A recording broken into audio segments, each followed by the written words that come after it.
नाशिकच्या भोंदू खरातला आज न्यायालयात हजर केले जाणारे महिला अत्याचार प्रकरणातील 4थ्या गुन्ह्यात खरातला पोलीस कोठडी सुनावण्यात आली होती। पोलीस कोठडीची मुदत संपत असल्याने त्याला न्यायालयात हजर केले जाईल। तर अशोक खरातच्या 5व्या गुन्ह्यात ताबा घेण्यासाठी तपास यंत्रणा अर्ज करण्याची शक्यता आहे। शुक्रवारी खरातच्या कार्यालयात ईडी आणि एसआयटीने संयुक्त छापा टाकून काही महत्त्वाची कागदपत्रे जप्त केली होती।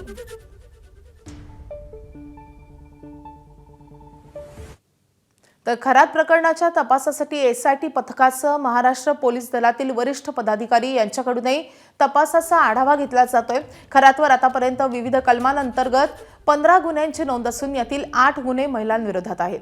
तर हेल्पलाईनवर दररोज येणाऱ्या फोनच्या मदतीने आतापर्यंत 40 जणांचे जबाब साक्षीदार म्हणून नोंदवले गेले असल्याची माहिती एका वरिष्ठ अधिकाऱ्याने एबीपी माझाला दिली आहे। अवघ्या 23 दिवसात या हेल्पलाईनवर शेकडो फोन आल्याची माहिती एका वरिष्ठ अधिकाऱ्याने दिली आहे आणि त्यामुळे तक्रार देण्यासाठी महिलांनी पुढे यावं, यासाठी महिलांची समजूत काढून पोलिसांकडून मानसिक आधार, तक्रारीची गोपनीयता ठेवण्याचा विश्वास त्या महिलांना दिला जातोय।